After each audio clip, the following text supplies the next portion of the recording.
And I was like, what is going on? And so it was that moment that I realized, oh my God, this is why I'm struggling so much. I think it was the most helpful thing that ever happened in learning Chinese. And I think that's a really, really big problem for somebody who actually wants to learn language. Even with my kids at home, when I'm scolding them, I'd rather scold them in Chinese than in English. It just works better. It's more efficient, I guess.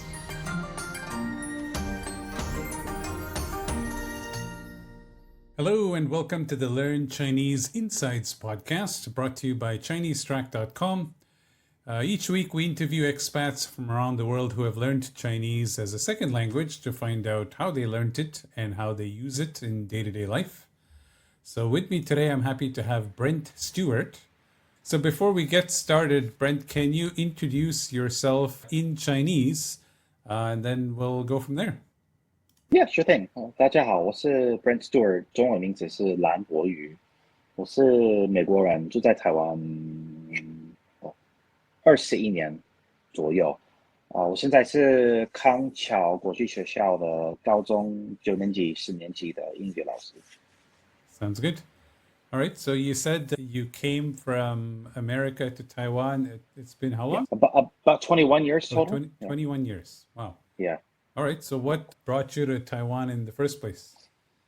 Well, so I studied Chinese in college and in university, and I did a little dabbling with English teaching in the States, and just I wanted to come experience a culture. Wasn't necessarily sure I was going to study language more because I didn't know how good or bad I was, having not been in the Chinese speaking environment, but ultimately just to come experience it. I'd never been out of North America yet, so I decided to come here, experience a culture, and naturally once I was here, just worked to support myself and travel around Asia as much as I could.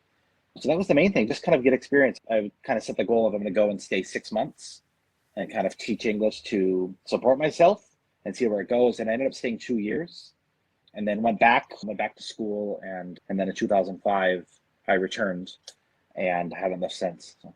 So you said you were learning Chinese in the US before coming? Yeah, I did a year of college and then a year in university. I ended up doing Asian Studies minor. Okay. University of Washington. So I did 2 full years of Chinese in college and university. And then while I was here, I did a year at Shida, Mandarin Training Center. Mm-hmm. And then I did, I think, a semester, maybe even a little bit more, across the street at Pioneer Language Institute. I don't know if that's even around anymore, but that was really great. Both programs were good. So what made you choose to learn Chinese in the US at that time? Was that a popular option? No, it was not at all. In fact, in every Chinese class I was in, I was the only Caucasian. Most of the students that were in there were other Asians, and a lot of them were people who were ethnically Chinese to some, degree. There were a lot of like Indonesian Chinese and Malaysian Chinese and Vietnamese people who maybe had Chinese in their family. And so they had all been, in somewhat subjected to, or, it had Chinese somehow in their background. So I was the only one who had absolutely none. But what made me decide it, I guess, just, I grew up watching Bruce Lee movies and things like that. And I studied Kung Fu and other martial arts growing up. And then back when I was in college, it was a long time ago, you were required to do a year of foreign language. That was part of the requirements. I think it's long gone. And at my community college, they had Spanish, French, Japanese, and Chinese. I did Spanish in high school, so I didn't really want to do that again. I never met a French person, didn't know anything about French.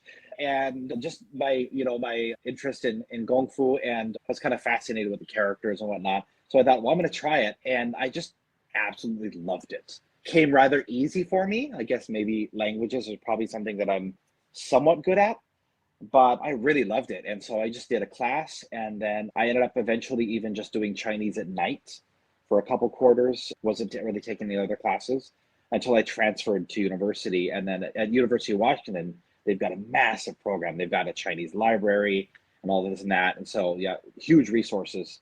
And so I really dived in then, and then decided, well, I've got all these credits, right? And so I just decided, well, I'm going to do a minor, and Asian studies just seemed to be the thing because I already had basically half the language stuff done. During this time when you were learning, was there any opportunity to use the Chinese you had learned elsewhere? Very little, very little. We had a single bubble tea shop in Chinatown that was owned by Taiwanese guys. But most of the restaurants in Seattle's Chinatown are Cantonese speakers, so not a lot. But I mean, I would get a little bit of practice, but there was very little. And so that's kind of why I didn't necessarily know that I was going to study when I came here, because I thought I was pretty good. 2 years of Chinese under my belt, I thought, well, I'm going to, thrive in Taiwan when I get there. And I got here and realized how quickly I was unprepared. Um, I could say very basic things, but I also had a thick Beijing accent. I'd learned only simplified characters. And so I really struggled. But I loved the language, I loved using it. And the local people are just so patient and so kind. And so it wasn't that bad, but I knew right away that I need to keep studying. And I enjoyed it anyway. So it really worked out. And so I ended up getting into language schools until I was able to finally get into Shida. But yeah, that's how I got here. So when you started the language schools in Taiwan, was that experience different from what the experience learning at university in the US? Not so much. I guess I had really good teachers. All of my teachers were, except for one. I had one from Chongqing, from Sichuan, but almost all my teachers were from Beijing or the Beijing area. So even my college teacher. But it was when I entered Sida, I was already intermediate, and so there was a huge emphasis on reading and writing. But naturally, I did all right with that because at University of Washington they have, like I said, a huge library, and so there was a lot of emphasis on even studying, like, classical stuff and whatnot. And so that was a little bit hard though, because I came with nothing but simplified characters. I'd never even known, just all my teachers being from Beijing. Like, I knew Taiwan, but Taiwan was a part of China from from the way they presented it. But I never knew that there were different characters. It was never ever mentioned. We did look at classical Chinese characters and whatnot, just kind of learn about the history. But being from China, they're like, this is Chinese. Simplified was Chinese, so they never even called it simplified. So when I got here, it took me about 4 months of being here before I realized, like, these are different characters. Like, what's going on? But I was like, I struggled because I kept seeing, characters over and over, and I thought, I've got a 800 word vocabulary. Uh-huh. I should be able to read things like bus signs and things like that. And I kept seeing "te" like on the road. I kept seeing this character, and I was like, well, if this character is everywhere I look, going to, like, it's all over the place, right? I kept seeing this character, but I've never seen it before, or didn't remember seeing it. I might have seen it, alongside the simplified, like in a dictionary. And so one day, that's actually how I figured out that what was going wrong was I saw this character, so I wrote it down I had a PDA at the time. And this, kind of shows what time this was. I wrote it in my PDA, and I got back home. I pulled out my Chinese dictionary that I brought here from America, and I found the character, and then saw suddenly, like, oh my God, like, I do know this. I just know the simplified stuff. And so I asked this Korean guy that was living with me in the hostel, and he was here just to study Chinese, excellent Chinese. And then he said, oh my God, you only know simplified. And I was like, what is that? And so he explained it to me, and it showed me how to use my dictionary, because my dictionary defaulted to simplified as well. All the traditional characters were alongside in parentheses. And so it was that moment that I realized, oh my God, this is why I'm struggling so much. Because I would even open my Lonely Planet phrase book and show it to people, and they look at it and just shake their head.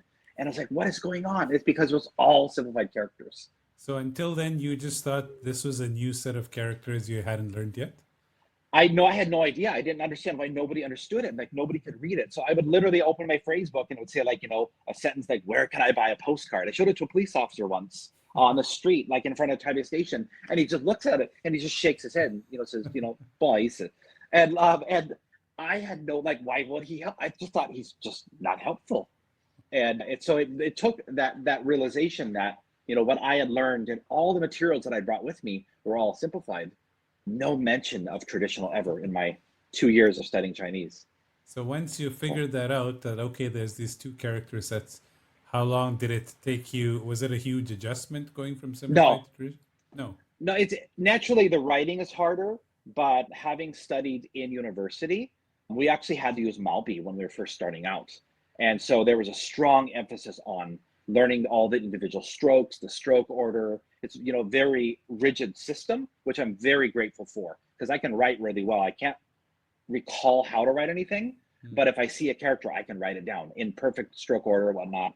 May not be the most beautiful thing, because I don't write. I haven't written for 20 something years, like, unless I absolutely need to. But I learned, that was really, put into us at the very beginning, like, this is the right way to write.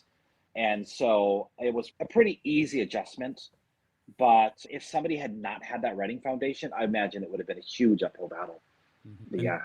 And how about the Beijing accent versus Taiwan? Was that Oh, people laughed at me all the time.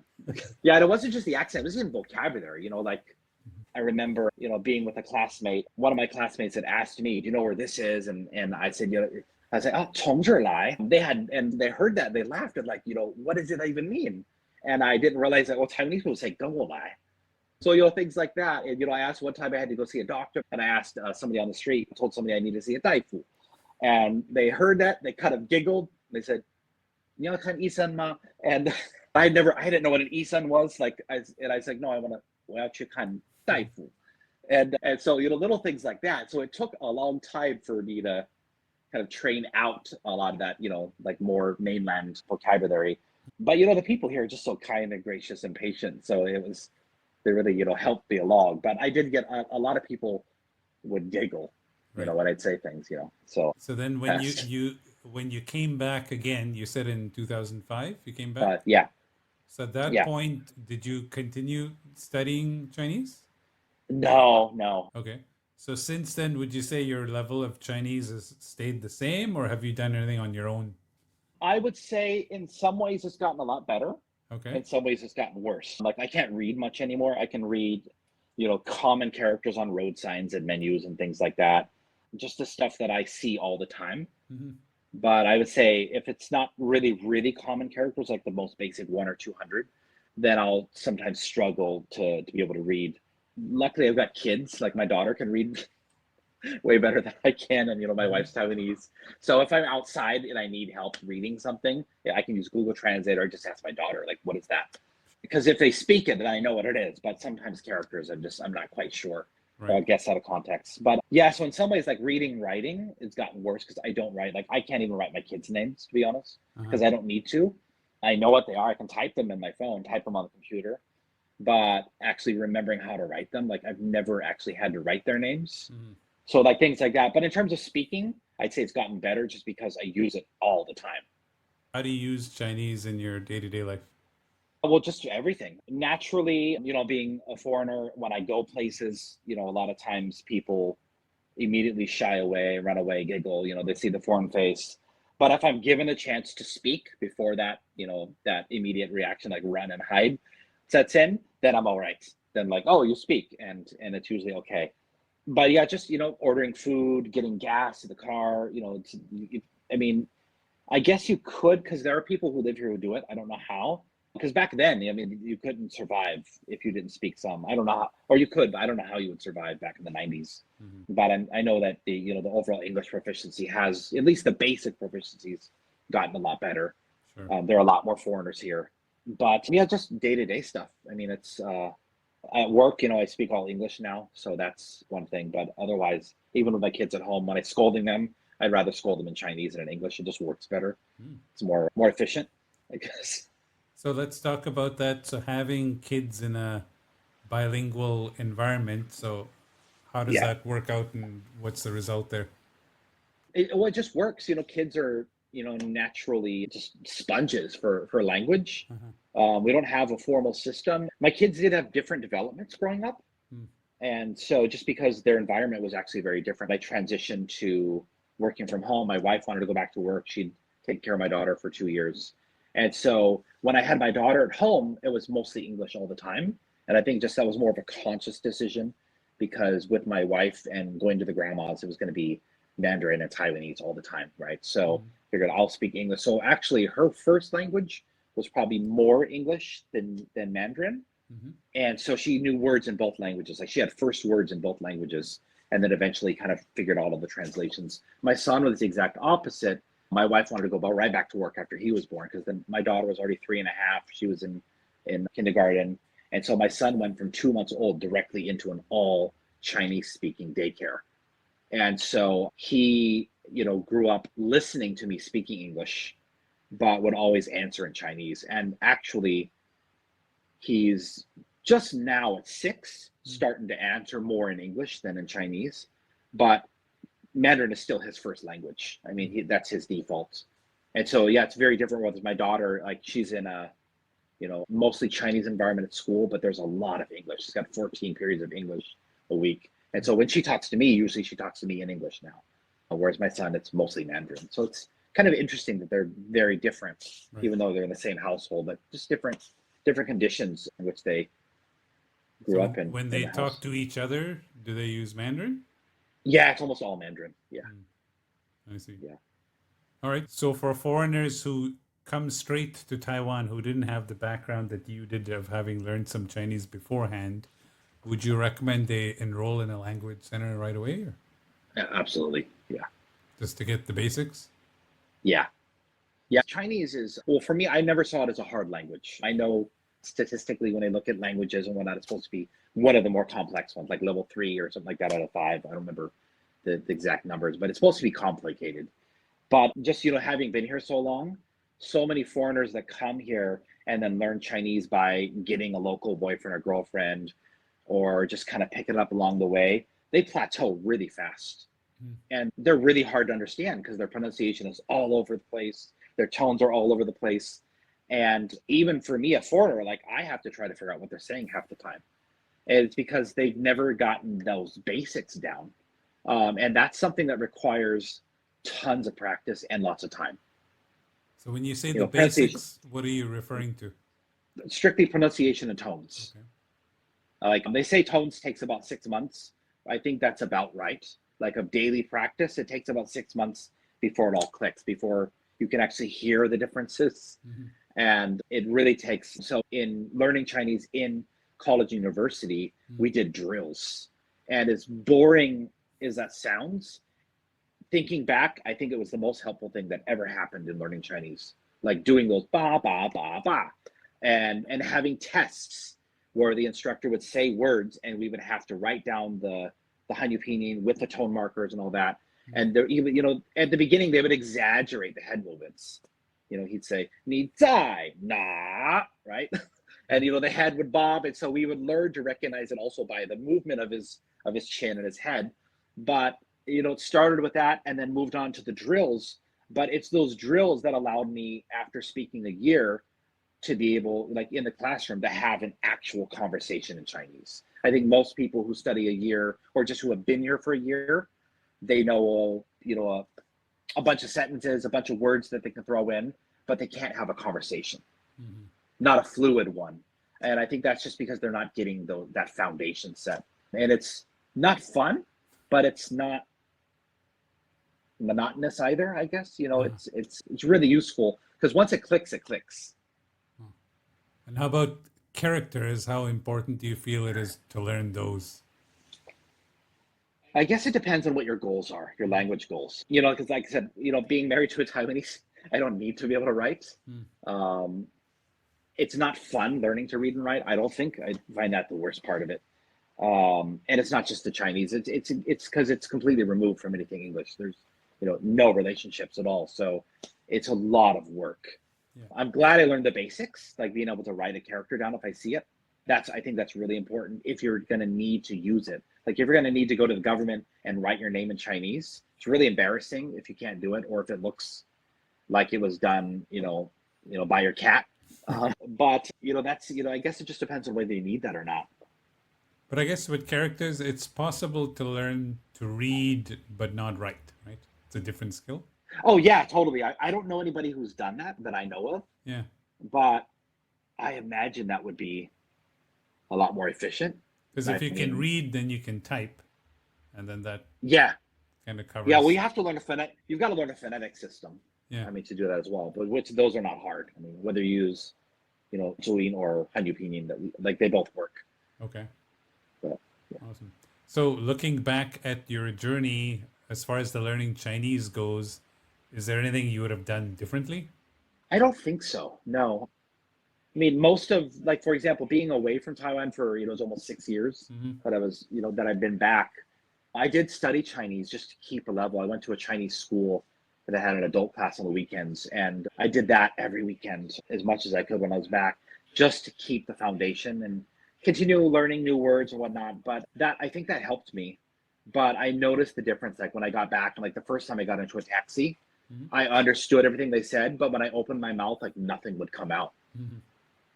like the time it took to translate and to actually get the words to come out. Sometimes nothing would come out, or it would come out and it would just be garbled. It would just sound like nonsense, or throw English words in the middle of the sentence because I forget what that was in Chinese.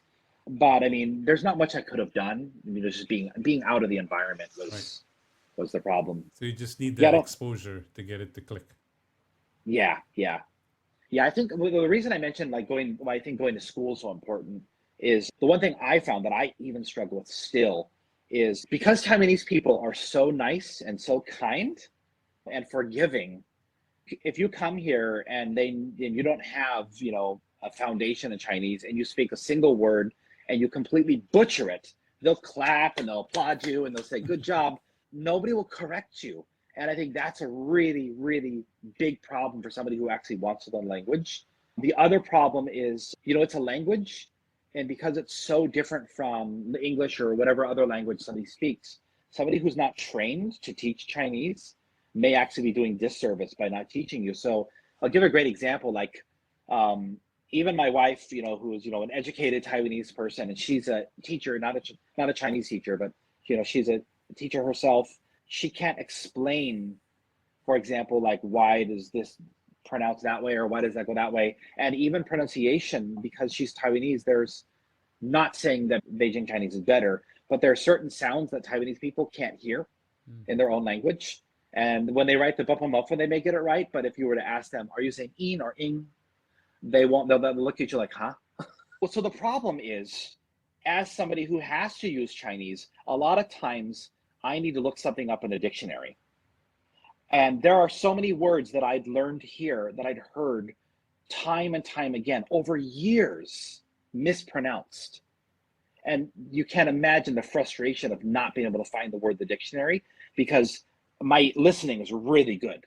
I hear exactly what the people are saying, but then I can't find it in the dictionary because I have to look the word up phonetically. Nowadays, we can write it, right? With smartphones and whatnot. But I used to have to literally pull up in the dictionary, either Pleco Dict on the phone or an actual, paper-bound dictionary. If I don't know the correct pronunciation, I can't find the word. And so, like when people say like "kwa zhang," they say "zi zi zi zhang." I almost never hear anybody say "kwa zhang zhi," right? Taiwanese people say, or they say "chong you bing," not "chong," right? So like if you heard that time and time again, they say "zhen mei," not "zheng." So if you were to hear that and then actually go into any dictionary, type the pinyin or whatever, you would not be able to find the character because you're going to look like, what is that actual word? So there are many times that I've over the years heard something and then wanted to find out, well, how is this written? Because I want to type it in a sentence, right? I'm typing a message and I want to use this, but I'm typing it phonetically and it's just not coming up, like nowhere. And I'm racking my brain. I asked my wife, and my wife's like, no, it's this, not that. But when she's saying it, she's like, no, it's zhen. And I was like, okay, zhen, that's what I typed. She's like, no, the other zhen. I said, there's only one zhen. And I always said, oh, do you mean zheng? And then she's like, yeah, that's the one. But I mean, it takes that back and forth just to find a single word in the dictionary. And so that's why I think it's really frustrating getting somebody who is trained and teaching the language and going through that, rigid, training at the beginning. I think it's like you can't go wrong. If you can get like a year of that, then you can learn on your own. You can learn, with friends or, whatnot. But it's one of those languages that it's those little pronunciation things matter so much. And I think the example you gave earlier, you said of maybe foreigners who get a local girlfriend and they think their Chinese is very good because the girlfriend can understand them. But usually that's because the girlfriend is accommodating their bad pronunciation and just not correcting it, right? Whereas a person on the street who's not exposed to bad Chinese wouldn't know what they're saying. Yeah. All right, makes sense. Well, thank you so much for sharing your insights. Really appreciate that.